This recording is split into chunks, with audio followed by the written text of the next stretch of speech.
Fala moçada, tudo bem com vocês? Sejam bem-vindos a mais uma cobertura de provas, dicas e apostas hoje da USP São Paulo.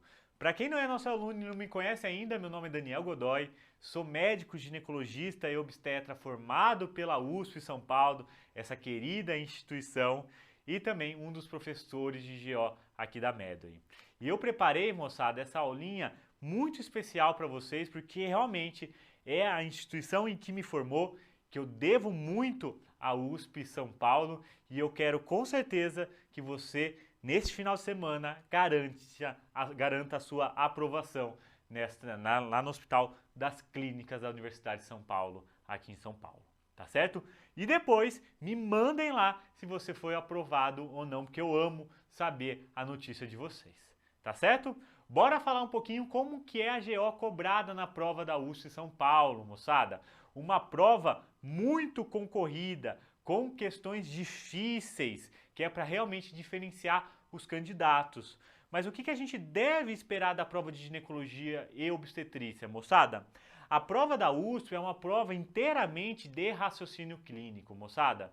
Não adianta aqui só saber conceitos, a gente precisa entender o caso clínico, entender o diagnóstico e aí sim aplicar no que a questão está nos perguntando. É uma prova muito focada em condutas. Não espere só lá, de acordo com o caso clínico, qual o diagnóstico? Isso muito pouco provável de estar na sua prova, porque eles sempre vão além. Os enunciados aqui é de média extensão. Normalmente na obstetrícia tem enunciados um pouquinho mais longos. Na ginecologia os enunciados são um pouco mais diretos, com alternativas mais curtas, tá certo? Mas é uma dificuldade de moderada a difícil. Dificilmente a gente vai ter questões fáceis na prova da USP São Paulo, tá certo? Então não vai esperando isso. Mas também não é bicho de sete cabeças, combinado? É uma prova muito focada em imagens, então todo ano tem muita imagem aqui na GO, moçada. Partograma, cardiotocografia, imagem de ultrassom, imagem de laparoscopia. Eles amam cobrar imagem de laparoscopia, às vezes perguntando estrutura, perguntando qual é o achado da imagem da cirurgia. E aí também solicita condutas a partir destas imagens, principalmente de partograma e de cardiotoco. Tá certo? A prova ela mantém um padrão de cobrança aí dos últimos anos, não há questões assim muito fora da curva, tá bom? Então quem assiste às nossas aulas, o intensivo, as aulas aqui de dicas de última hora ou para cima, se dá muito bem na prova da USP São Paulo, porque o ano passado a gente acertou os 3 temas e eu acredito que esse ano a gente vai acertar novamente. E também é uma prova muito bem elaborada, tá certo? Nos últimos anos a gente teve 3 apenas questões anuladas, questões de estática fetal. Aí realmente estática fetal o pessoal da USP não sabe fazer questões direito sobre estática fetal. Eles sempre cobram, mas sempre anulam porque tem algum errinho ali na questão, tá certo? Então cuidado aí com as questões de estática, beleza? E lembre-se, é uma prova sem pegadinha, moçada. Não espere também o diagnóstico de mão beijada. Vocês vão ter que raciocinar, tá bom? Vão ter que raciocinar, mas o diagnóstico sai, a conduta sai. Não tem entrelinhas, pegadinha nas entrelinhas. Não fique procurando pelo em casca de ovo na prova da USP São Paulo, porque não tem. Fechou? Combinado? Bora então, o que a gente vai conversar hoje? Hoje a gente vai conversar sobre sofrimento fetal, principalmente cardiotoco.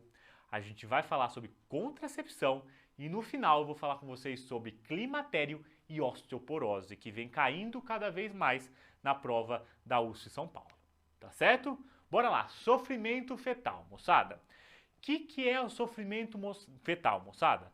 Nada mais é do que uma oxigenação fetal prejudicada, que pode ocorrer abruptamente, então sofrimento fetal agudo, abrupto, que normalmente ocorre no intraparto, mas também pode ser crônico, gradual, que o feto gradualmente, a placenta não funciona mais, e aí vai pouco oxigênio para ele, e aí ele vai tendo medidas adaptativas ao longo do tempo. Esse é o sofrimento fetal crônico. Sofrimento fetal agudo a gente vê através da cardiotocografia.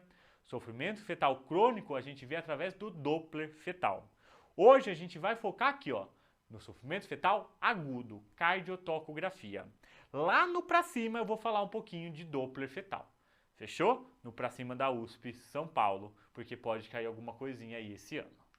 Bora falar sobre o sofrimento fetal agudo. Como que a gente faz o diagnóstico? O diagnóstico, moçada, pode ser clínico, por exemplo. Na verdade, a suspeita do sofrimento fetal agudo pode ser clínico, através do mobilograma. O que é um mobilograma, moçada? Eu falo para o paciente ver se o bebê está mexendo, não, sentir se o bebê está se mexendo ou não. Quando que eu faço isso? A partir de 26 semanas no alto risco e 34 semanas no baixo risco. E se ela perceber uma movimentação fetal reduzida, ou seja, menos que 6 movimentos fetais em 2 horas, algumas literaturas, e o Zugaib da USP coloca 4 movimentos fetais em 1 hora, eu peço para ela vir no pronto-socorro, porque eu vou precisar investigar esse bebê. Às vezes ele só está dormindo, às vezes só falta ela comer alguma coisa, jogar glicose para dentro, isso acorda o bebê e ele começa a mexer. Ou mesmo a gente vai lá e acorda esse bebê chacoalhando ele, fazendo uma buzina. E aí a gente percebe que ele está normal, mas isso é sinal de alerta. A ausculta intermitente do BCF também, principalmente para o intraparto, que no baixo risco a gente faz de 30 em 30 minutos no período de dilatação e de 15 em 15 no período expulsivo. E no alto risco a gente faz de 15 em 15 no período de dilatação e de 5 em 5 no período expulsivo. Beleza? A gente sempre vai reduzindo. No período expulsivo tem uma maior chance de sofrimento fetal, portanto eu tenho que ficar mais de olho. Mas o diagnóstico propriamente dito é através da cardiotocografia. A cardiotocografia é dito nosso padrão ouro aqui para a gente fazer o diagnóstico do sofrimento fetal agudo. E é normalmente isso que cai na sua prova da USP São Paulo. Saber classificar a cardiotoco e tomar as condutas diante de uma cardiotocografia. E é isso que a gente tem que lembrar. E quando que a gente fala de cardiotoco, a gente vê normalmente 5 parâmetros, moçada. Linha de base, que é o normal entre 110 e 160, tá bom? Variabilidade, que são as mini oscilações ali dentro de 1 minuto, que o normal é a variabilidade moderada, entre 5 e 25. Acelerações transitórias, que é a famosa regra do 15 por 15, é a gente aumentar a frequência cardíaca fetal em 15 batimentos por minuto por pelo menos 15 segundos, tá certo? Regra do 15 por 15. Isso numa gestação acima de 32 semanas. Bebês muito pequenos, abaixo de 32 semanas, a regrinha aqui é 10 por 10. Aumenta 10 batimentos por pelo menos 10 segundos. Isso é aceleração transitória. E por fim, as desacelerações, que aqui a gente tem do tipo 1, do tipo 2 e do tipo 3, moçada. E o quinto elemento aqui seria as contrações, tá certo? Mas esses são os 4 principais elementos que a gente tem que observar. Falando das desacelerações, que é o que mais talvez caia na sua prova, vamos começar com a desaceleração precoce, ou seja, DIP do tipo 1, ou DIP cefálica. É aquela contração, é aquela desaceleração em que o nadir da desaceleração, ou seja, o vale ali da desaceleração, coincide com o pico da contração. Ou seja, eles ocorrem concomitantemente. E por que isso ocorre, moçada? Devido à compressão do polo cefálico. Então eu venho contração, isso comprime a cabecinha do bebê lá no canal de parto, isso leva a um reflexo vagal e aí ocorre uma desaceleração. Uma desaceleração que coincide com a contração. DIP precoce, DIP do tipo 1, DIP cefálica. É a mesma coisa. E ela é fisiológica. Não devo me preocupar. Já a desaceleração tardia, ou seja, DIP do tipo 2, aí sim, esta é patológica. Esta é devido à resposta à hipóxia fetal, à falta de oxigenação fetal. E ela ocorre após a contração, tá certo? Após a contração. Por quê, moçada? Veja lá, a contração, moçada, é um estresse para o bebê. É um estresse, tá lá comprimindo ele. E aí ele tem pouco oxigênio. Isso faz com que ele tenha uma vasoconstrição periférica. Para quê? Para ele mandar mais oxigênio para os seus órgãos vitais, principalmente o coração e o cérebro. Essa vasoconstrição periférica aumenta a APA, e isso que desencadeia o reflexo vagal. Então veja, enquanto na DIP-1 a própria compressão da cabeça desencadeava o reflexo, aqui não. Aqui eu tenho uma vasoconstrição periférica com elevação de PA, para aí sim eu ter o reflexo. Então veja que demora um tempo depois da contração para acontecer, né, a queda, a desaceleração da frequência cardíaca fetal. Então é isso.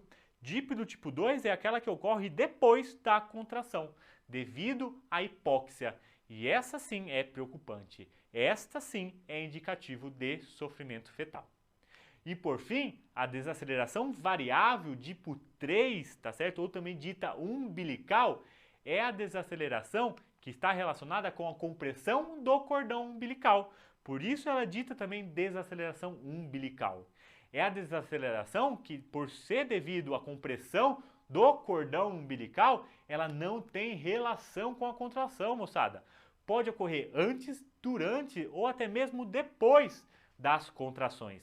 E ela classicamente tem esta morfologia, uma queda abrupta com retorno abrupto, que a gente chama queda em V. Isso daqui é clássico da desaceleração variável da DIP do tipo 3. E além disso, às vezes ela volta acelerando um pouquinho. É essa famosa aceleração em ombro que a gente vê aqui no final da desaceleração. Isso é clássico da DIP variável. Que normalmente ela é tranquila, mas se ela for de repetição, ela é suspeita, ela pode ser patológica. Se toda hora está ocorrendo o DIP3, opa, né? O que está acontecendo aqui? Então eu preciso investigar, tá certo? Então DIP1 fisiológica, DIP2 patológica, DIP3 depende, tá certo? Se for de repetição, ela é suspeita. Combinado? Então a gente viu aqui as 4 características, mas para a prova da USP São Paulo, a gente tem que saber diferenciar a cardiotocografia do anteparto da cardiotocografia intraparto, moçada. E existe uma diferença e a gente vai conversar agora sobre ela. Cardiotocografia anteparto, moçada. O que acontece aqui no anteparto, moçada? Aqui a gente não tem contração, tá certo? Normalmente no anteparto a gente não tem contração. E a USP São Paulo, para analisar esse tipo de cardiotocografia, ela dá uma pontuação para cada um desses 4 parâmetros, tá certo? Pontua, sendo que o principal aqui, né, característica do antepártico é a aceleração transitória. A aceleração transitória recebe 2 pontos quando presente. Já cada uma das outras 3 características, quando normais, ganha 1 ponto, moçada. Portanto, no anteparto, o bebê que está acelerando não sofre. Lembra isso na sua prova. Bebê que está acelerando não está sofrendo. Agora, se ele não acelera, ele já perde 2 pontos. Opa, tenho que ficar alerta. E aí eu vou somar essa pontuação, moçada. Sendo que, se eu tenho 4 ou 5 pontos, eu tenho um feto ativo, ou seja, um feto que está bem. Então, veja, eu posso perder ponto aqui na linha de Pase, posso perder ponto na variabilidade, posso perder ponto na desaceleração. Mas se eu já perder ponto na aceleração transitória, a minha soma total vai ser no máximo 3. E 3 é suspeito. 2 ou 3 pontos é suspeito. Mas às vezes o bebê só está dormindo. Por isso que ele não acelera. Por isso que ele tem uma variabilidade reduzida. Porque ele está lá quietinho na dele. Aí eu faço um estímulo. Um estímulo normalmente sonoro. Pego uma buzina, coloco aqui na barriga da mãe e dou uma buzinada, né? Aviso ela que não vai machucar ela nem o bebê e buzino, faço um pé. Isso acorda o bebê. Ou até mesmo vou lá e movimento esse bebê, tá certo? Com a minha mão faço um estímulo mecânico. E aí eu vou ver se ele acorda ou não, se ele reage ou não. Um feto suspeito é um feto hipoativo, mas que ele pode reagir, ou seja, ser reativo. E o que é um feto hipoativo reativo? É aquele que aumenta a frequência cardíaca fetal em pelo menos 20 batimentos por minuto por pelo menos 3 minutos. Então ele aumenta e fica lá acelerando por pelo menos 3 minutos. Isso é o feto reativo. Já o feto hipoativo hiporreativo é aquele que tem menos de 20 batimentos por minuto ou menos que 3 minutos, tá certo? Então ele sobe, mas ele não sobe tanto. Esses dois é normal, moçada. Agora, se ele for hipoativo, se ele for suspeito, não reativo, reativo, esse é o patológico. Esse eu preciso intervir, tá certo? Essas duas respostas são normais, podem acontecer. Ele tem que acelerar. O melhor é ele acelerar por pelo menos 3 minutos. Mas se não ocorre isso, ele acelera um pouquinho, mas não chega a 3 minutos, eu também considero ele hiporreativo e isso é normal. Agora, se ele não tem nenhum dessas duas coisas, moçada, isso aí sim eu tenho um feto arreativo e a gente já vai ver imagens sobre isso.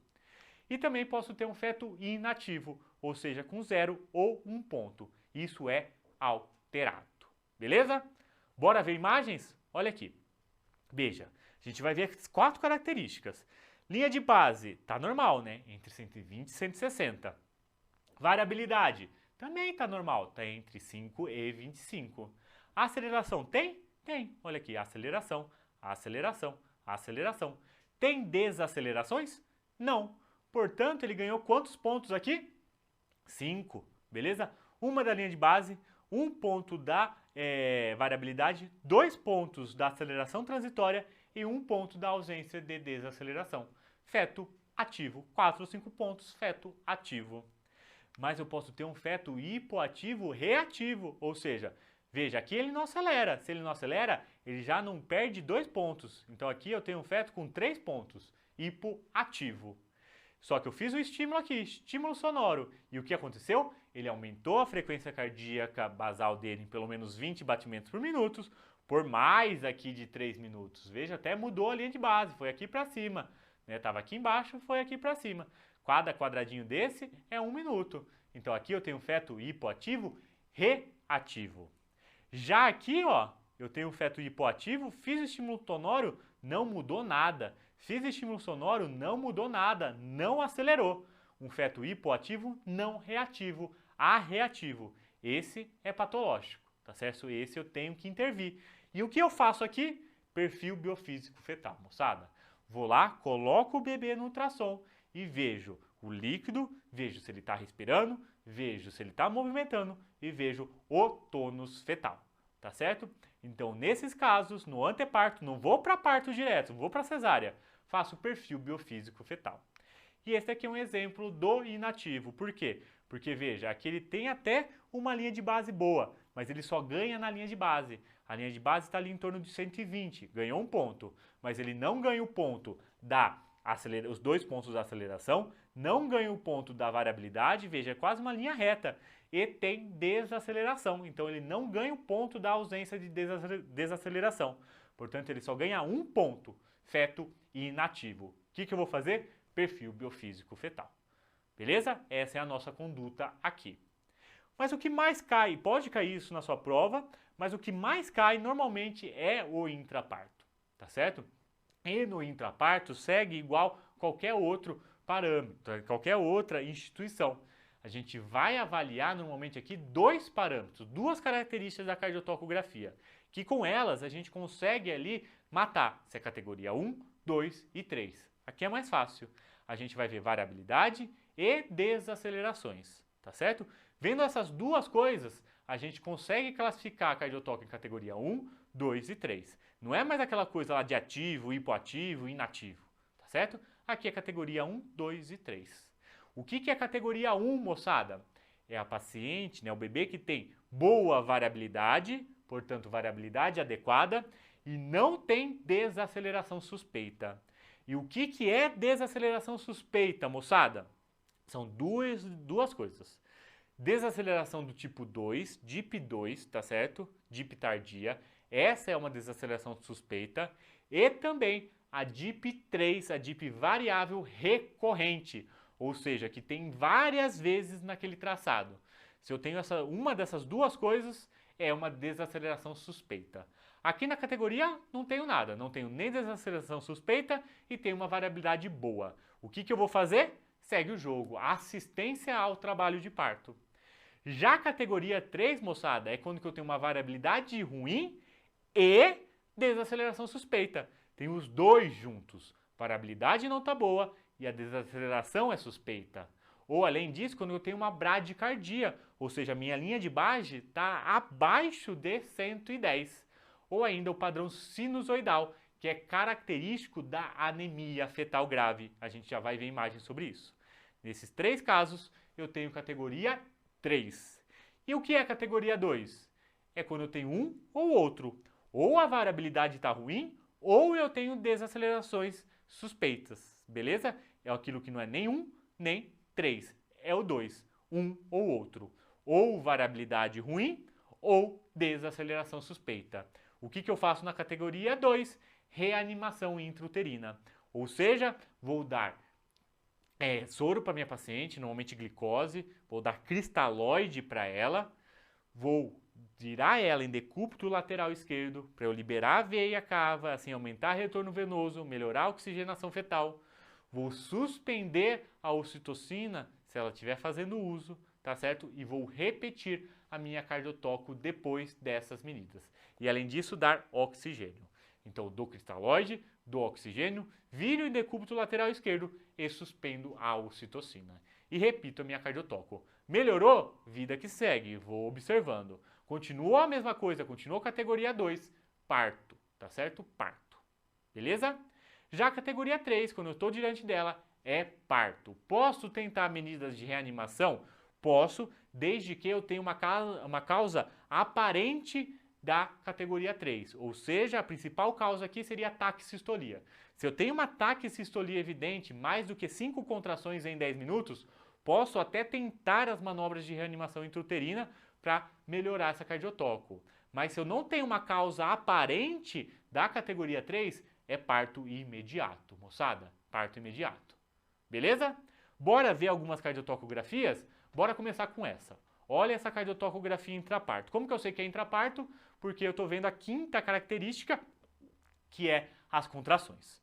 Então aqui, ó, veja, eu tenho o quê? Uma linha de base adequada entre 110 e 160, tá certo? Tenho, além disso, presença de aceleração transitória, mas eu falei que no intraparto eu não vou avaliar nada disso.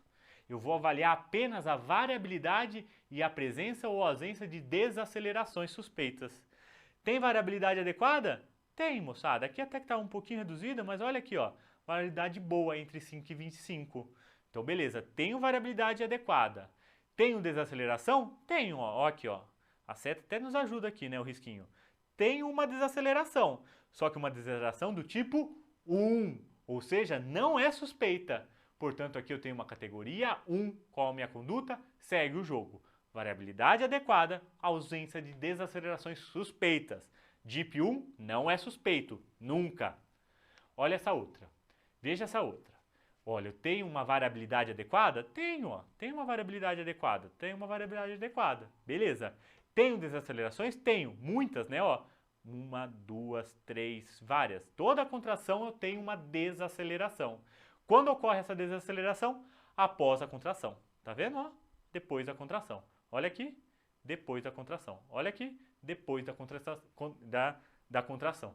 Portanto, eu tenho o quê? Variabilidade boa e desaceleração suspeita. Se eu tenho um ou outro, eu tenho o quê? Categoria 2. Vou fazer reanimação, decúbito lateral, oxigênio, hidratar e suspender a ocitocina se eu estiver utilizando. E repetir essa cardiotoco. Olha essa. Vamos ver variabilidade? Variabilidade bem ruim, né? Ó. Ó, tá quase uma linha reta, a não ser por causa das desacelerações. E essa desaceleração é de que tipo? Desaceleração do tipo, ó, né? Pum. Depois da contração. Desaceleração também do tipo 2. Então eu tenho variabilidade ruim e desaceleração suspeita. Se eu tenho os dois, eu tenho o quê? Uma categoria 3, portanto, parto imediato. Já olha essa aqui. Olha essa. Essa daqui é o famoso padrão sinusoidal. Tá vendo? Um padrão oscilatório. Esse padrão é característico da anemia fetal grave. E a anemia fetal grave é igual à hipóxia. Portanto, padrão sinusoidal é categoria 3, parto imediato. Fechou? Padrão sinusoidal para a gente lembrar que pode estar na sua prova. Bora ver uma questão do ano passado? Gestante de 25 anos, TX esta com 2 partos normais, chega ao pronto-socorro referindo dor em hipogastro há 3 horas. Hoje, com 33 semanas e 2 dias de gestação. Ao exame, uma PA 11/7 normal, frequência cardíaca normal, presença de 2 contrações em 10 minutos, de fraca intensidade, toque vaginal com colo grosso, posterior, pérvio para 3 centímetros, apresentação cefálica alta e móvel. Após a analgesia, refere melhora das dores. Que bom, realmente era um pródromo de trabalho de parto. Foi feita uma reavaliação do exame obstétrico que não demonstrou evolução do colo uterino. Beleza, se eu não tenho mudança de colo, não estou em trabalho de parto. Permaneceu com a mesma dilatação. Realizada a cardiotocografia apresentada abaixo. Bora ver essa cardiotoco, moçada? Ó, lembra lá? 5 características. A primeira, a contração. Tá tendo uma contração aqui embaixo só nesse momento que ela teve contração. Bora ver as outras 4 características principais da cardiotoco.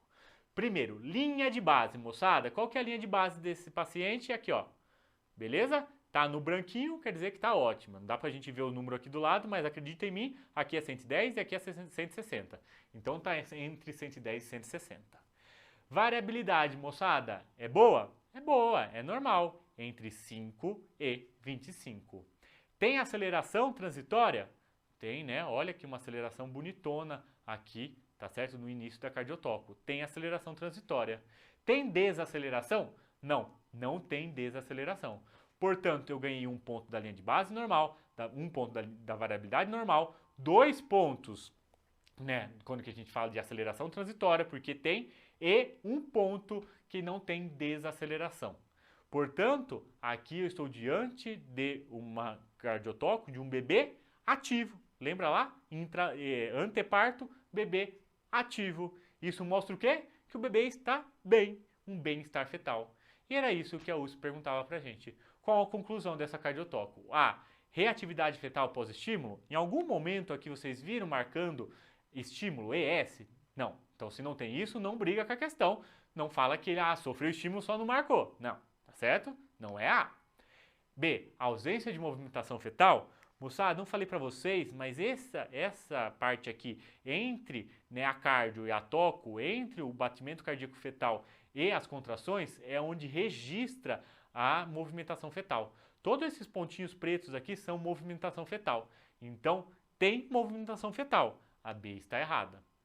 C. Atividade uterina excessiva? Não, moçada, olha aqui embaixo. Só aqui que a gente teve uma contraçãozinha. Não tem atividade uterina excessiva. Tenho realmente um bem-estar fetal. Alternativa D é a nossa resposta. Fechou, moçada? Lembre-se de estudar também Doppler, tá bom? A gente vai falar um pouquinho lá no Pra Cima.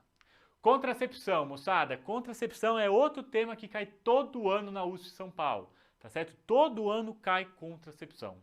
E aqui a gente tem que lembrar de 3 coisas: dos métodos disponíveis, das contraindicações ao estrogênio e dos LARCs, tá certo? Dos dispositivos de longa duração, né? Dos contraceptivos de longa duração, os famosos LARCs. Essas 3 coisas que a gente precisa conversar aqui. Primeiro, quais são os métodos disponíveis para a contracepção? A gente tem métodos comportamentais, ou seja, nós temos ali o método da tabelinha, o método Billing, né, da temperatura corporal e do muco cervical, os métodos de barreira, que são principalmente os condom, né, as camisinhas femininas e masculinas, os métodos cirúrgicos, laqueadura tubária e vasectomia, que mudou lá em 2022, não caiu isso na USP, pode ser que caia, então relembre um pouquinho da nossa nova lei da laqueadura tubária, tá certo? Não vou falar aqui, mas dá uma lembrada em casa rapidinho sobre isso. Os métodos hormonais, e aí a gente pode ter métodos combinados de estrogênio mais progesterona ou apenas de progesterona isolado, e a gente tem que lembrar que esses métodos hormonais, eles são anovulatórios, e também podemos ter os dispositivos intrauterinos, hormonais, que é o de levonorgestrel, Mirena ou Cailina, e os não hormonais, que é o DIU de cobre ou o DIU de cobre e prata, beleza? Dentre os métodos hormonais, a gente divide em combinados ou de progestagênio isolado. Combinados, portanto, tem estrogênio mais progesterona, nós temos a pílula combinada, que é o clássico, tá certo? Pílula combinada, toma todo dia, beleza. O injetável mensal, moçada, injetável trimestral, ele é progestagênio isolado. Aqui é o mensal, tem estrogênio e progesterona. O anel vaginal, que a gente troca a cada 3 semanas, e o adesivo transdérmico. Né? Esses 4 são os nossos exemplos de métodos hormonais combinados com estrogênio e progesterona. Já de progestagênio isolado, a gente tem as pílulas somente com progesterona, tá bom? As famosas mini pílulas, e também o implante contraceptivo, né, subdérmico, o implante subdérmico de etonogestrel, o famoso Implanon, o injetável trimestral. Moçada, o injetável trimestral. Mensal é combinado, trimestral de acetato de medroxiprogesterona, ele é apenas de progesterona isolado. Tá certo? Como que esses métodos combinados ele atuam? Né? Cada um desses hormônios vai atuar de um jeito. Começando com a progesterona. Como que a progesterona atua, moçada? Ela inibe o pico de LH. Portanto, se eu não tenho pico de LH, vamos lembrar lá do ciclo menstrual, se eu não tenho pico de LH, eu não tenho o quê? Ovulação. Beleza? Então, lembre-se que a ovulação ela ocorre depois de 12 horas do pico máximo de LH ou de 32 a 36 horas do início do pico de LH. Se eu não tenho esse pico, não tem ovulação. Ela também age espessando o muco cervical. E isso impede com que o espermatozoide ascenda no útero. Ela altera a peristalse da tuba. Isso impede com que o óvulo saia ali do ovário, venha pela tuba e chega ali e encontre o espermatozoide. Portanto, ela impede também a fecundação. E ela que propriamente tem o efeito contraceptivo. Já o estrogênio, moçada, o estrogênio ele inibe o FSH. Portanto, ele inibe o recrutamento folicular. Tá certo? Ele ajuda também no efeito contraceptivo, mas ele não é ele que faz propriamente o efeito de contracepção. Quem faz é o progestagênio. Ele também é utilizado, portanto, para estabilizar esse endométrio. Por quê? Porque se eu dou só progesterona, progestagênio, progestágeno para essa paciente, o que acontece? Uma atrofia endometrial. O progestagênio mantém o endométrio atrófico, e aí a paciente começa a ter escape. Portanto, utiliza o estrogênio para inibir o FSH, mas também para estabilizar esse endométrio. Portanto, ele melhora o padrão de sangramento. Ele causa menos escapes, menos sangramento desfavorável. E lembrando que esses são os métodos anovulatórios, como a gente falou.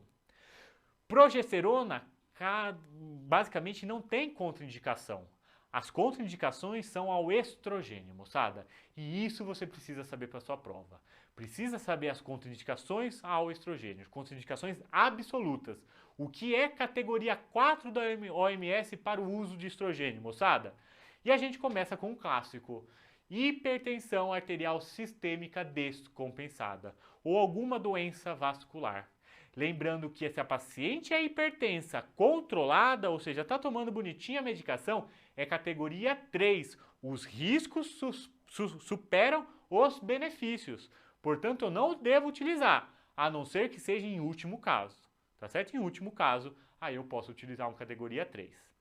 Portanto, daqui a gente tira uma regra máxima da contracepção. Sempre, moçada, que a gente for prescrever algum método combinado, a gente tem que medir, aferir a pressão arterial dessa paciente. Não posso prescrever contracepção no corredor do hospital. Eu tenho que, pelo menos, medir a pressão arterial. Beleza? Outra contraindicação, acidente tromboembólico, ou seja, TEP, TVP, tá certo? IAM, AVC. Todo acidente tromboembólico é contraindicação ao uso de estrogênio, mesmo se ele for atual ou prévio. Veja, antecedente pessoal, não familiar. Enxaqueca com aura. Moçada, enxaqueca com aura também é uma contraindicação, porque a gente tem aumento de risco de AVC isquêmico. Tabagismo, moçada. E aqui o tabagismo depende da carga tabágica e da idade da paciente. Paciente acima de 35 anos com carga tabágica acima de 15 cigarros por dia é categoria 4. Paciente acima de 35 anos, mas com menos de 15 cigarros por dia, categoria 3. Portanto, Acima de 35 anos, fuma? Eu não uso, combinado. Abaixo de 35 anos, independente da carga tabágica, é categoria 2, moçada, posso utilizar, beleza? Posso utilizar, independente da carga tabágica. Câncer de mama. Câncer de mama atual é categoria 4, moçada. Ou um câncer de mama, acima de 5 anos, é categoria 3, tá certo? Se ela já está curada do câncer de mama, é categoria 3. Não vou utilizar. E aí vocês perguntam, mas professor, se vier falando que é um câncer de mama triplo negativo, ou seja, não tem receptor de estrogênio nem progesterona positivo, posso utilizar? Não, moçada, independe dos receptores hormonais. Qualquer câncer de mama é contraindicado ao estrogênio, tá bom? Vai aumentar o risco da recorrência, vai aumentar o risco de trombose. O estrogênio, ele é metabolizado aonde? No fígado. Portanto, se eu tenho uma cirrose descompensada, não posso utilizar. Se eu tenho um adenoma hepatocelular, não posso fazer uso do estrogênio. Se eu tenho um hepatoma, também não. Com exceção do armatoma. O armatoma hepático, aí sim a gente pode utilizar estrogênio, tá certo? Se eu tenho vasculopatias, e aí a gente lembra da diabetes. Pacientes diabéticas têm um risco maior de ter vasculopatia. Então eu não utilizo estrogênio se ela é diabética com acometimento vascular, ou seja, nefropatia, retinopatia, neuropatia diabética. Ou além disso, quando que a paciente tem um diabetes há mais de 20 anos. Se faz mais de 20 anos, moçada, que essa paciente tem diabetes, muito provavelmente ela deve ter algum comprometimento vascular. Eu só não achei ainda ou não se manifestou. Portanto, eu também não vou utilizar nessas pacientes. Pacientes que têm trombofilia conhecida. Obviamente, aqui eu tenho um risco maior de trombose. Paciente com lúpus, mas não é qualquer paciente com lúpus. É paciente com lúpus e anticorpo anticardiolipina positivo ou desconhecido. Se for anticorpos negativos, eu posso utilizar o estrogênio. Tá certo? Aqui eu tenho que ter anticorpos positivos. Aí eu tenho o maior risco de SAF, tenho o maior risco de trombose, aí eu não utilizo o meu estrogênio. Fechou? É isso que a gente tem que saber dos combinados. Vamos falar agora dos LARCs, moçadas, dos contraceptivos de longa duração. Quais são os contraceptivos de longa duração, moçada, que a gente tem hoje disponível no Brasil? São 3. O DIU de cobre ou cobre-prata, o DIU de levonorgestrel, que é o Mirena ou o Cailina, e o Implanon, um implante subcutâneo de etonogestrel. E quais são as indicações desses LARCs, moçada? E aqui, como eu coloco indicações, é entre aspas. Qual é a paciente que se beneficia mais dos LARCs? Qualquer paciente pode querer LARC e a gente tem que orientar e vai ser muito bom ela utilizar, porque os LARCs são os que têm maior eficácia contraceptiva. Mas 3 grupos de população a gente tem que oferecer a gente tem que ofertar, na verdade, mais os LARCs para elas. Quem são essas populações? As adolescentes. Se a gente adulto não lembra de tomar remédio, imagine uma paciente adolescente que vai dormir na casa da amiga e esquece a cartela em casa. Aí pega o comprimido da amiga, que não tem nada a ver com o comprimido que ela estava tomando. Né? Imagina isso. Isso reduz a eficácia do contraceptivo. Então os LARCs, que independe dela lembrar de tomar ou não, ajuda essas pacientes. Paciente vulnerável, paciente moradora de rua ou usuária de drogas. Essas pacientes também, não vai na farmácia popular pegar ou no posto de saúde pegar a medicação e outra não vai lembrar de tomar, né? Ela tem que se preocupar com outras coisas na vida dela. E a paciente que tem baixa adesão, obviamente, aos métodos. Então esse grupo tem um grande benefício do uso dos LARCs. Lembrando que os DIUs, eles não bloqueiam a ovulação, mesmo o DIU hormonal, e a eficácia dos LARCs, a eficácia do uso ideal é igual ao uso real. Portanto, aqui a gente tem a melhor eficácia, o menor índice de PIL, o índice de falha, tá certo? Sendo que o melhor contraceptivo que tem a menor taxa de falha é o Implanon. O implante subdérmico de etonogestrel, que tem uma duração de 3 anos, moçada. Que ele tem etonogestrel, que é um progestagênio, que portanto inibe o LH. mas não inibe o FSH. E por que isso é importante, moçada? Tanto para o Implanon, isso é um dado tanto para o Implanon quanto para o DIU de levonorgestrel. Eles não inibem FSH, portanto o FSH está agindo no ovário, está agindo recrutando folículo. Portanto, aqui eu posso ter cistos foliculares. E numa paciente que já tem um cisto, o FSH pode levar a um aumento maior desse cisto. Portanto, usar Implanon e usar DIU hormonal numa paciente que já tem cisto ovariano não é uma contraindicação, mas talvez não seja tão legal, tá certo? Isso é um dado que eu já vi aparecer na prova da USP São Paulo. E o principal vilão aqui, moçada, do implante é justamente o sangramento irregular. Como ele não tem o estrogênio, ele não estabiliza o endométrio. Portanto, ele fica bastante atrófico e ele sangra muito. Paciente com Implanon queixa muito de sangramento uterino anormal devido a esse sangramento irregular, tá certo?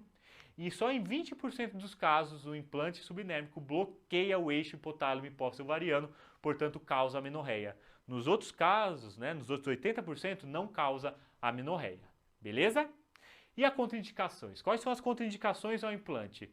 Por ele ser apenas de progesterona, as contraindicações são muito menores, moçada. Vamos lembrar do câncer de mama atual, da doença hepática descompensada, da hipertensão arterial grave, se for controlada pode progesterona, e também de eventos tromboembólicos agudos, se foram prévios, pode também a progesterona. Beleza? Então tudo atual, câncer atual, trombose atual, uma hipertensão atual descontrolada e uma doença hepática atual descompensada. Beleza? Isso que a gente precisa lembrar do Implanon. E o DIU? O DIU de cobre e o DIU de levonorgestrel. Quais são as contraindicações? O que é categoria 4 para o dispositivo intrauterino? Gravidez, moçada. Obviamente, a gente não vai colocar um implante numa paciente que está grávida. Um sangramento vaginal inexplicado. Ou seja, a paciente está com sangramento e talvez esse sangramento seja um câncer de endométrio. E aí eu vou colocar um dispositivo intrauterino na cavidade endometrial com uma paciente com câncer. Não, não posso. Tá certo? Tenho que primeiro investigar esse sangramento. Uma paciente com mola, uma mola com HCG persistente. Pode ser o quê? Neoplasia trofoblástica gestacional. E aí eu vou colocar novamente um dispositivo dentro desse útero com uma neoplasia. Não posso, tá certo? Uma neoplasia cervical, de colo uterino ou de endométrio já sabida e em tratamento. Uma anomalia da anatomia ali uterina, por exemplo, um útero de Delfo, ou até mesmo um mioma que distorce a cavidade endometrial. Ou seja, eu não posso colocar esse DIU porque, eu vou perfurar esse útero ou ele vai ficar mal alocado. Não vai, portanto, agir adequadamente. Não posso colocar se eu tenho um mioma distorcendo a cavidade. Professor, se esse mioma é intramural ou subseroso, posso colocar? Se ele não distorce a cavidade, moçada, pode. É o submucoso que vai distorcer a cavidade e aí vai impedir que a gente coloque um DIU. E se for um submucoso pequenininho que não distorce a cavidade, posso colocar também, tá certo? E por fim, a doença inflamatória pélvica atual. A vigência de DIP, de doença inflamatória pélvica, eu não posso ir lá colocar um dispositivo dentro desse útero, porque eu vou pegar a bactéria e vou levar lá para dentro do útero. Primeiro eu trato e depois eu coloco o meu DIU. E apenas para o DIU de levonorgestrel, Mirena ou Carlina, ele é classe 3 para quem tem SAF, diagnóstico de síndrome dos anticorpos antifosfolípide, e classe 4 para paciente com câncer de mama em tratamento. Tá certo? Então 3 para SAF e 4 para neoplasia de mama. E para a gente finalizar essa parte, gostaria de falar com vocês alguns mitos e verdades sobre os DIUs, que às vezes a gente escuta na nossa vida, no nosso internato, mas que não é verdade. Primeiro, não posso colocar em paciente jovem DIU, doutor. DIU não pode ser colocado. Mentira. É ótimo para paciente jovem, como que a gente viu nas populações adolescentes. Claro, paciente virgem, aí é outra coisa, moçada. Aí a gente tem que conversar com ela, né, explicar tudo que a gente precisa colocar um espéculo para a gente colocar o DIU, e aí se ela autorizar, aí sim eu posso colocar, né, autorizar por escrito eu posso colocar, não é uma contraindicação. Normalmente a gente não coloca, mas para a sua prova não é contraindicação. Não posso fazer em paciente nuligesta. Mentira! Mentira, tá certo? Paciente que nunca teve filhos, eu posso sim colocar. Vai ser um pouco mais difícil, porque é um pouco mais fechado, né, o colo, né, ali o orifício do colo, a parte do cervical. Então é mais difícil, às vezes um pouco mais doloroso de eu fazer a inserção, mas não é contraindicado, pelo amor de Deus. É contraindicado quando eu tenho distorção importante da cavidade uterina. Isso sim é uma contraindicação. O DIU de cobre, ele aumenta a dismenorreia e aumenta o fluxo menstrual. Portanto, cuidado na paciente que tem sangramento uterino anormal e plaquetopenia. Plaquetopenia não é uma contraindicação absoluta para a inserção do DIU, mas é uma contraindicação relativa. Plaquetopenia muito graves, abaixo de 50 mil, eu posso ter um sangramento maior ao colocar. E não vou colocar DIU de cobre, porque vai piorar esse sangramento. Vou colocar um DIU de levonorgestrel. E também a sua, o sangramento uterino anormal, o DIU de cobre vai piorar o fluxo menstrual. Não preciso de nenhum exame para inserir, beleza? Não preciso. Não preciso de ultrassom, não preciso de citologia oncótica, não preciso de mamografia.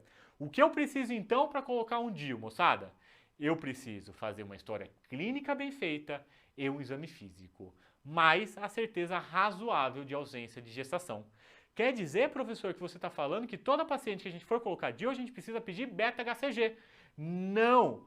O que a literatura nos fala que é uma certeza razoável de ausência de gestação, moçada? É isso. É uma paciente que não teve atividade sexual desde a última menstruação. Se ela não teve atividade sexual, ela não está grávida, concordam? É uma paciente que está nos primeiros 5 dias da menstruação. Algumas literaturas colocam até 7 dias. É uma paciente que usa contraceptivo eficaz até a inserção do DIU, tá certo? De alta eficácia. Nessas pacientes, em algum desses casos, né, eu não preciso pedir um beta-HCG. Agora, se eu tenho uma paciente que não utiliza a contracepção, que tem relação sexual e que está lá no meio do ciclo, no final do ciclo menstrual, aí sim eu preciso fazer um beta-HCG dessas pacientes, que pode ser um beta de fita urinário, tá certo? Pode ser. O melhor é o de sangue, mas pode ser urinário para eu colocar o DIU nessas pacientes. Fechou? Bora ver a questãozinha? Questãozinha também do ano passado, o paciente de 24 anos deseja contracepção, olha que legal. Refere cólica e cefaleia intensa, iniciada 2 dias antes da menstruação e piora com o início do fluxo. Eventualmente apresenta náuseas, mas nega sintomas visuais. Exame clínico ginecológico? Normal. Qual a alternativa mais adequada, moçada? A. Preservativo. B. Dispositivo intrauterino de cobre. C. Dispositivo pílula progestagênica contínua. D. Pílula estrogênica progestagênica, ou seja, combinado, cíclica, ou seja, vai fazer pausas, tá certo? Qual é a nossa alternativa adequada, moçada? Veja, o que eu quero chamar a atenção para vocês aqui na prova da USP São Paulo. Veja que não caiu diretamente nada que a gente conversou. Mas a gente tem que chegar num raciocínio, é uma questão de contracepção, que a gente tem que entender qual o diagnóstico dessa paciente para indicar o contraceptivo adequado. Qual que é o diagnóstico dessa paciente? Que tem cólica e uma cefaleia intensa antes da menstruação, que piora com a menstruação. É uma paciente que tem TPM, nada mais isso. Que ela tem uma dismenorreia, que pode ser primária ou secundária, tá bom? A gente tem que investigar. Mas ela tem uma cefaleia intensa, ela tem sintoma de transtorno pré-menstrual, tá certo?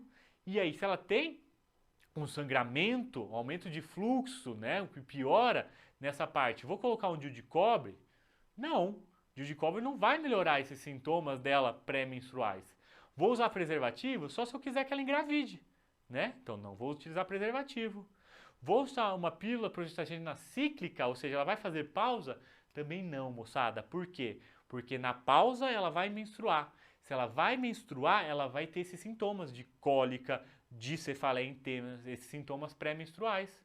Portanto, eu não posso fazer nada cíclico, tenho que fazer algo contínuo. E aí a pílula de progestagênio contínuo seria o ideal para ela. Fechou? É isso que a gente tem que lembrar nesta questão. Professor, posso utilizar um implante subdérmico? Posso, né? Normalmente não é tão bom porque não bloqueia o eixo, mas até poderia. Por isso que não está nas alternativas, senão a gente anularia a questão. Posso utilizar um DIU hormonal de levonorgestrel? Posso, é muito bom, tá certo? Vai melhorar os sintomas dessa paciente, inclusive. Por isso que ele não está nas alternativas, porque senão a gente anularia a questão.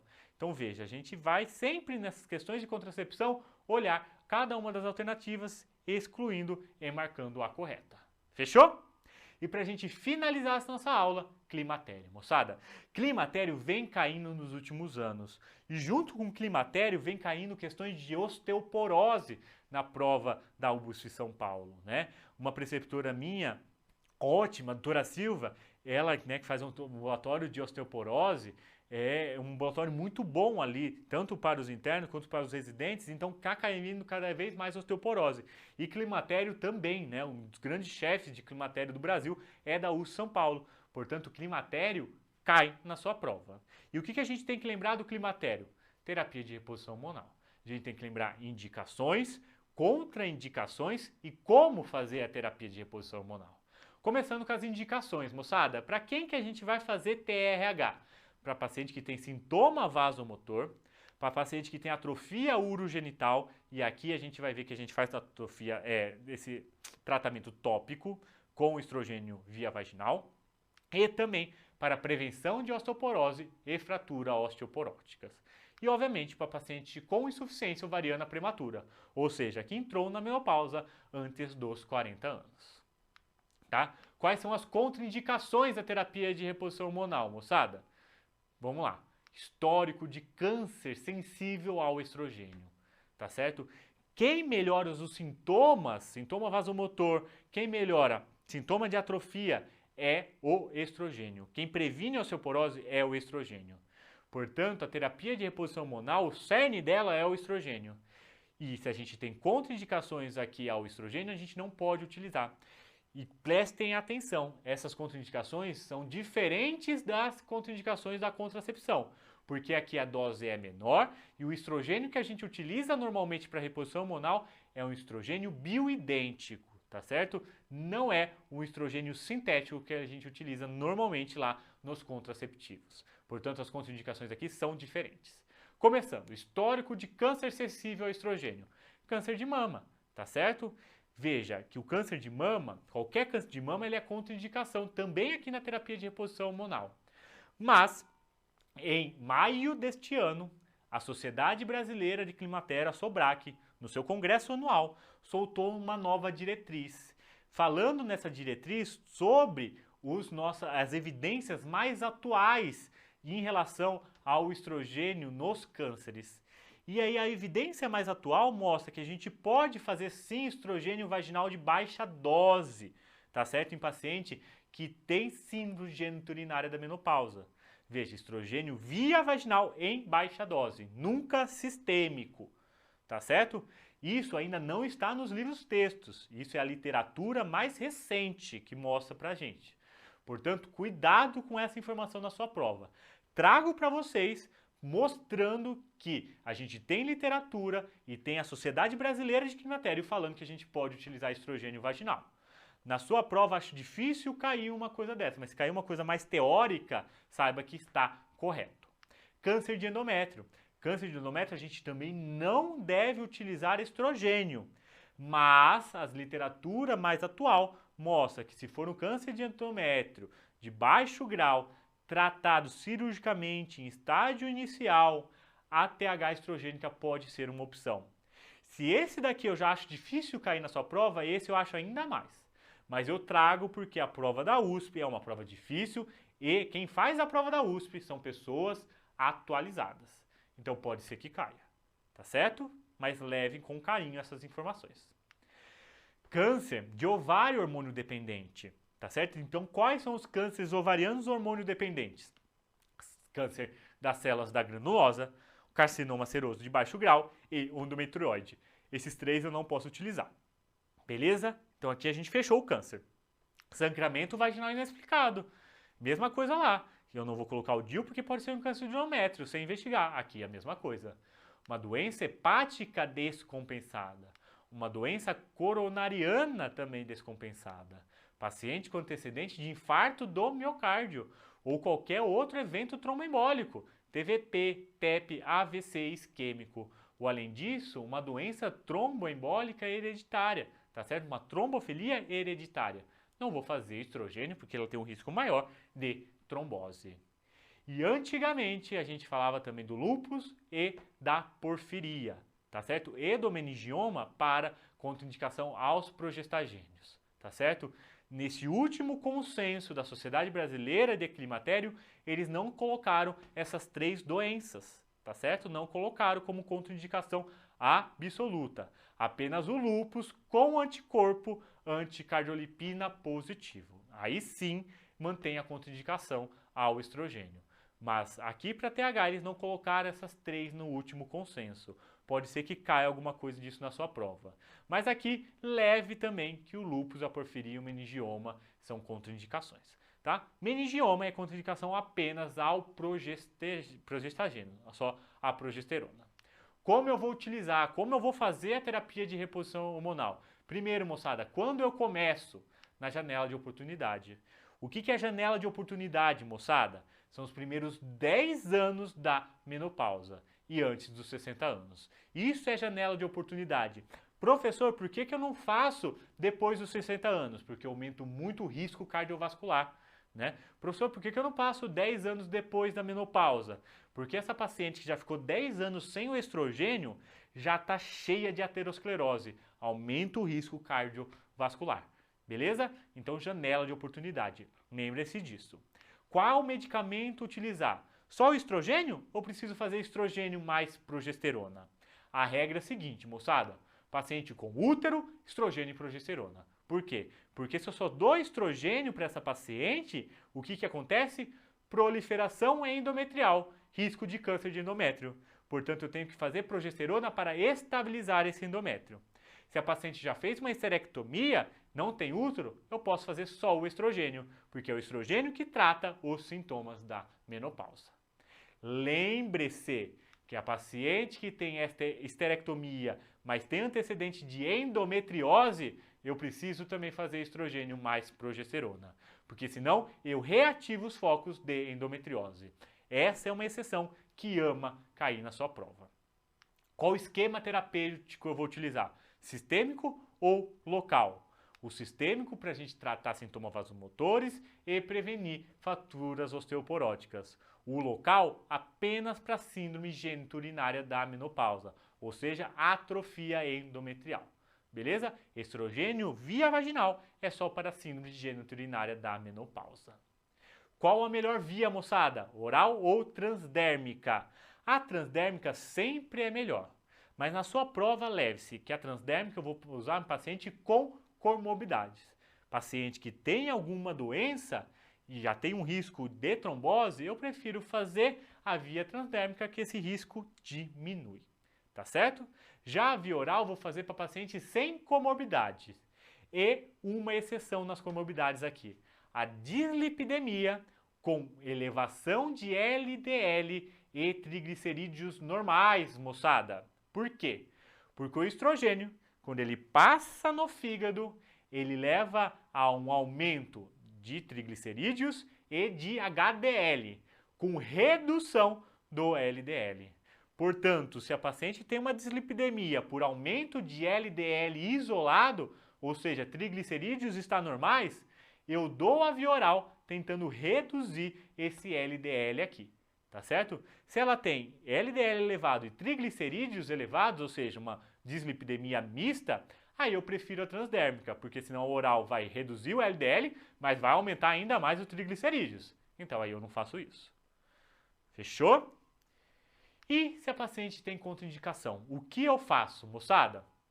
Eu posso fazer inibidores seletivos da recaptação de serotonina, né, sendo paroxetina, estalopram, sertralina, sendo que aprovado pelo FDA para tratamento dos sintomas vasomotores só é a paroxetina. Portanto, se tiver esses quatro, se tiver uma pergunta com essas 4 alternativas aqui, marque a paroxetina, porque a paroxetina é a única aprovada, mas a gente sabe que todas funcionam, tá certo?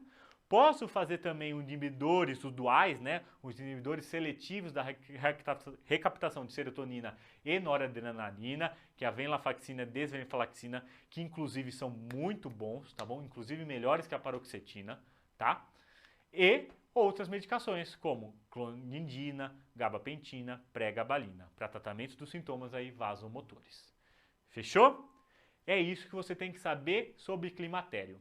E para a gente finalizar, eu juro, eu vou falar um pouquinho de osteoporose. Porque a osteoporose pode estar na sua prova da USP São Paulo, porque vem caindo nos últimos anos. Primeiro, quais são as indicações de densitometria óssea, moçada? História pessoal de fratura após a menopausa. Então, se a paciente tem uma história de fratura pós a menopausa, eu preciso fazer uma DMO para saber se ela não tem uma osteopenia ou uma osteoporose. Doenças ou medicações que predispõem à perda óssea, e aqui nas doenças a gente precisa lembrar das doenças reumatológicas e também do corticoide aqui nas medicações, tá certo? Que reduz a massa óssea. Toda e qualquer mulher acima dos 65 anos, maior ou igual a 65 anos, é igual a densitometria, e paciente acima de 50 anos com fator de risco. E quais são os principais fatores de risco que a gente precisa lembrar? IMC baixo, abaixo de 21, então paciente muito magra, essa é que quebra osso. Paciente com história familiar de fratura do quadril, a mãe quebrou o quadril, então essa paciente é um fator de risco maior. Paciente tabagista e também quando eu suspendo a TRH, se eu suspendi a TRH, eu tenho que fazer a cada 3 anos uma densitometria óssea. Fechou? E também, obviamente, paciente com insuficiência ovariana prematura, que aí eu suspendi ali o estrogênio previamente a ela, tá certo? E aí, isso daqui que vai vir pra gente na nossa prova às vezes, né? Olha lá, essa daqui é uma densitometria de colo de fêmur, né? De fêmur, em que a gente vai ver o colo e o fêmur total, sempre, beleza? Colo e fêmur total. A gente vai ver T ou Z score, moçada? Vou botar aqui nessa próxima que vai ser melhor. T ou Z score. Aqui, ó, de coluna lombar. Coluna lombar a gente sempre vê de L1 a L4, tá certo?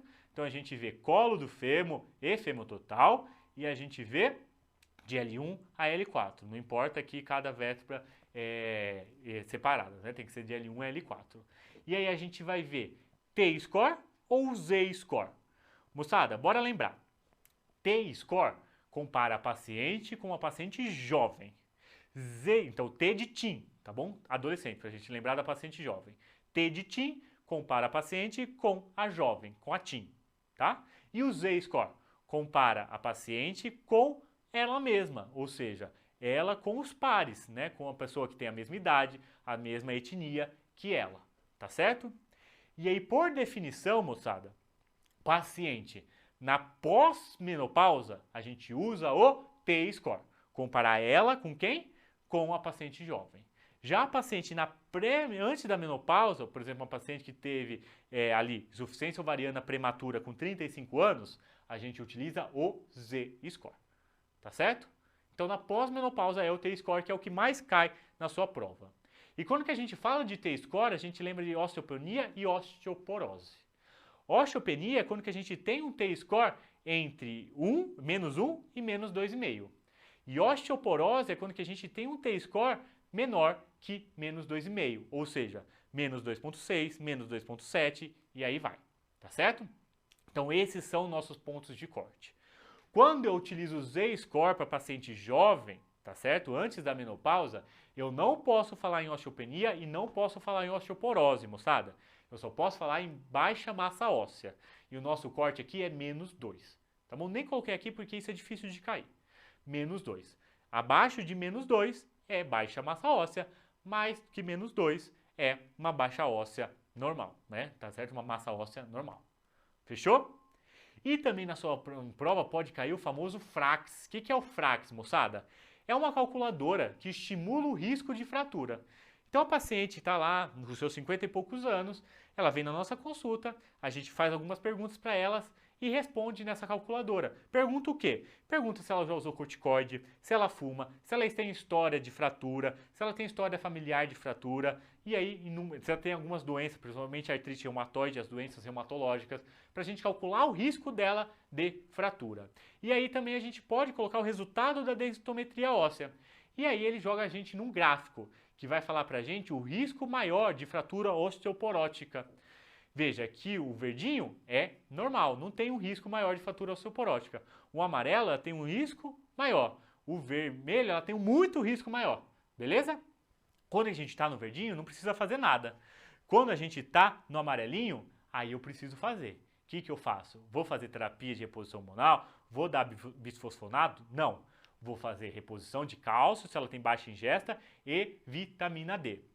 Além disso, medidas comportamentais, ou seja, vou falar para ela que ela tem que fazer atividade física de impacto, isso é importante para osso do quadril, atividade física de ali resistência aeróbica, porque isso é bom para a coluna lombar. Então isso eu vou orientar ela, além, obviamente, de dieta e cogitar uma TRH, mas aqui pouco eu vou entrar com TRH, a não ser que elas tenham uma osteoporose, tá bom?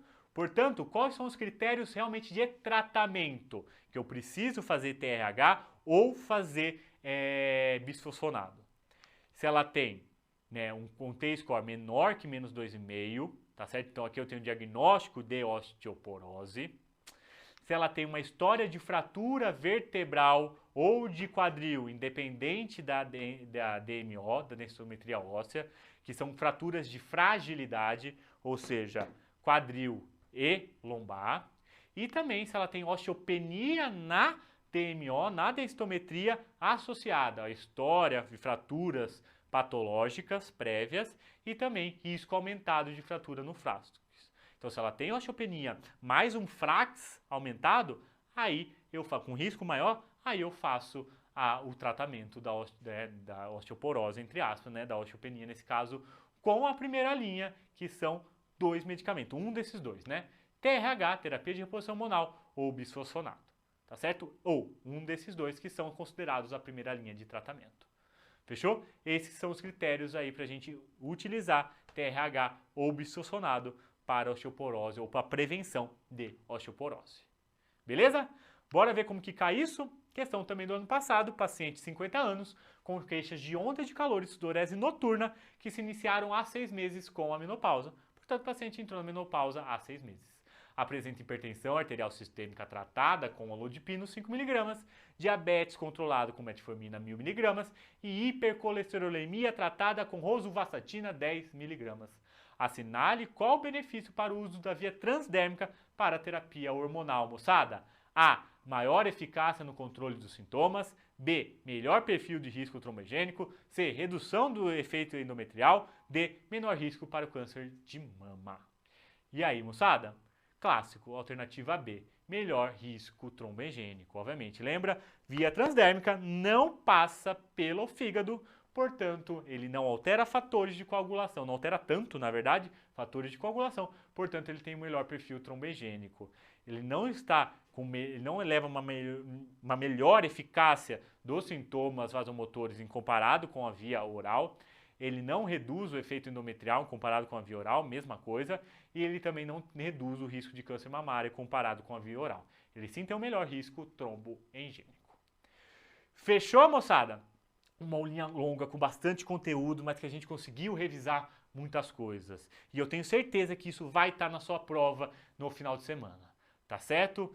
Uma boa e ótima prova, boa sorte que também é importante. Eu tenho certeza que vocês vão arrebentar e que o ano que vem eu vou ver vocês andando pelos corredores lá do HC, tá certo? Um beijo, moçada, e a gente se vê na correção, tá certo? Aquele abraço e arrebentem!